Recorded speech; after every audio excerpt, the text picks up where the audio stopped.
பாகிஸ்தானுடைய ஏவுகணை தலைமையகம் மற்றும் பாகிஸ்தானுடைய ஸ்ட்ராட்டஜிக்கல் நியூக்ளியர் ஹெட் குவார்டர்னு சொல்லி எந்த இடத்துல இருந்து அந்த ஏவுகணை நியூக்ளியர் வெப்பன் அவங்க யூஸ் பண்ணணும்னு நினைச்சாங்களோ அந்த இடத்துல 12 மிசைலை டார்கெட் பண்ணி ஒரு பட்டன் தட்டினா மூவ் ஆகிற அளவுக்கு வச்சுட்டு அதுக்கப்புறம் நம்ம பேசணும். எங்க விமானி இன்னைக்குள்ள வரத்துக்குள்ள வரலன்னா நாங்க திரும்ப இது பண்ணுவோம் அப்படின்னு சொல்லிட்டு 2 நிமிஷம்.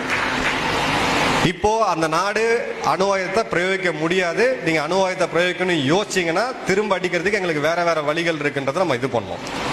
இதை விட முக்கியமா ஜெய்சங்கர் அவர்கள் தலைமையிலான அதிகாரிகள் அவர் தலைமையில 56 முக்கியமான நாடுகளுக்கு டிராவல் பண்ணி எல்லா நாடுகளுக்கும் தீவிரவாதத்துக்கு உண்டான புக்கை 17,000 பக்கம் ரெக்கார்டு டவுசியர்னு சொல்லுவாங்க அதை எடுத்துட்டு போய் காமிச்சு பாகிஸ்தானை தனிமைப்படுத்தி FATF சொல்லக்கூடிய ஃபினான்ஷியல் ஆக்ஷன் டாஸ்க் ஃபோர்ஸ் அதோட கிரே லிஸ்ட்ல கொண்டு வந்ததும் அதுதான் பாகிஸ்தானுடைய சரிவுக்கு ஆரம்பம்.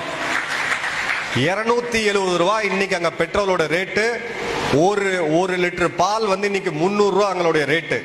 இந்த நிலைமைக்கு பாகிஸ்தான் ஆட்சி அப்படின்னா சத்திரியனா மட்டும் இருந்தா பத்தாது, சாணக்கியனாவும் இருக்கணும். நம்ம தலைவர் சாணக்கியனா யோசனாலதான் அந்த நாடு இன்னைக்கு அந்த நிலைமையில் இருக்கு. இது இன்னொரு நாட்டை அழிக்கணும் அப்படின்னா அழிக்கப்பட வேண்டியது அழிக்கப்பட்டு தான் ஆக வேண்டும். மூட்டை பூச்சி கடிச்சதுன்னா நீங்க அடிச்சு போட்டு தூக்கி போட்டு தான் போகணும். அந்த வேலையை தான் இப்ப பண்ணிருக்கோம். பாகிஸ்தான் தன்னுடைய வரலாற்றிலே 75 வருட வரலாறுலே வீக்கஸ்ட் பாயிண்ட்ல இப்ப இருக்கிறாங்க. இதற்கு நடுவுல போன வாரம் ஒரு மாதம் முன்னாடி நினைக்கிறேன் 370 சரி அப்படின்னு சொல்லி நம்மளுடைய உச்சபட்ச கான்ஸ்டிடியூஷனல் பெஞ்ச் தீர்ப்பு கொடுக்கும்போது நம்ம எல்லாரும் செலிப்ரேட் பண்ணோம். 317 ஸ்டேட்டஸ் போட்டோம். யாராவது மோடி ஐயாவோட ட்வீட் பாத்தீங்களா? ஒரே ஒரு வரியில தான் போட்டார் அவர். அந்த ட்வீட் எந்த மொழியில் அவர் எழுதியிருந்தாருன்னா உருதுல எழுதியிருந்தார். இப்ப POK பத்தி நீங்க என்கிட்ட கேள்வி கேட்டீங்கன்னா அந்த ஒரு லைன் உருதுல எழுதினது நயா காஷ்மீர் அப்படின்றாரு. காஷ்மீர் மக்கள் ஏற்கனவே நம்ம கிட்ட தான் இருக்கிறாங்க.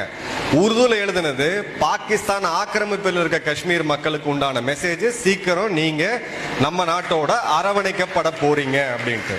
இது எலெக்ஷன் ஸ்பீச் கிடையாது. அவருடைய ஒரு வார்த்தைக்கும் ஒரு அர்த்தம் இருக்குது. 2015 செங்கோட்டையில் நின்று அவருடைய சுதந்திர தின விழா உரையை நடத்தும் போது பலுச்சிஸ்தான் அப்படின்ற ஒரு வார்த்தை எடுத்தார். இன்னைக்கு பலுச்சிஸ்தான் எதிர்த்து நின்று பாகிஸ்தானை விட்டு பிரிஞ்சு போகணும் அப்படின்றாங்க. நம்ம PAK பத்தி பேசிட்டு இருக்கோம். அதுக்கு முன்னாடி பலுச்சிஸ்தான் தனி நாடா உருவாகி இல்ல இந்தியா கூட சேரத்துக்கான வாய்ப்புகள் ரொம்ப ரொம்ப அதிகமா இருக்கு. சோ வெளியுறவு கொள்கை அப்படின்றது சத்திரியத்தனம் மட்டும் கிடையாது, சாணக்கியத்தனம். இந்த ஆர்டிகல் 370 வெர்டிக்ட் வரும்போது நம்மளுடைய வடக்கு ராணுவ தளபதி அவர் ஒரு பேட்டியில சொல்லியிருந்தாரு, நாங்க POK மீட்டெடுக்கிறதுக்கு ரெடியா இருக்கோம், இடத்த மார்க் பண்ணியாச்சு, எந்தெந்த இடத்துல தாக்குதல் நடத்துறோம் சொல்லிட்டு. ராணுவ ரீதியா நாங்க ரெடி, ராஜாங்க ரீதியாகவும் நாங்க ரெடி. 2022 POKல நடந்த முஸ்தபாபாத்ல நடந்த மிகப்பெரிய போராட்டத்துல 4 லட்சம் மக்கள் கத்துனது இந்தியாவோடய நாங்க ஒண்ணு சேரணும் சொல்லி அங்க மக்களும் பார்க்க ஆரம்பிச்சிட்டாங்க.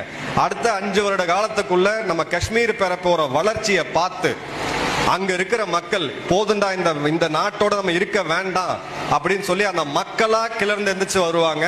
அன்னைக்கு வரும்போது சிறு அளவுல நம்ம ராணுவம் அங்க செயல்படும். இந்த அடுத்த 5 வருடத்துக்குள்ள POK அப்படின்னு சொல்லக்குள்ள ஆக்கிரமிப்பு காஷ்மீர் அப்படின்றது நம்மளோட வரைபடத்தை இன்னைக்கு மாத்தி வரைஞ்சு விளையாடிட்டு இருக்காங்கல்ல சில பேர் லெப்ட்ல, அதெல்லாம் மாறி அடுத்தது நம்ம எங்கன்னு யோசிக்கிற அளவுக்கு தான் மாறும். இந்த செய்தியை மக்கள்கிட்ட கொண்டு போங்க. இந்த செய்தியை மக்கள்கிட்ட கொண்டு போவாங்க. சும்மா வீராவேசமா பேசினா மட்டும் பத்தாது, ஃபேக்ட்ஸ் அண்ட் ஃபிகர்ஸ் வேணும். கன்வின்ஸ் பண்ணுங்க, அதை பண்ணி கொண்டு போங்க. அடுத்த முறை இந்தியா எங்க ஆரம்பிக்குது அப்படின்னு சொன்னீங்கன்னா தயவு செய்து காஷ்மீர் டு கன்னியாகுமரின்னு சொல்லாதீங்க, கில்கிட் பால்டிஸ்தான் டு கன்னியாகுமரி.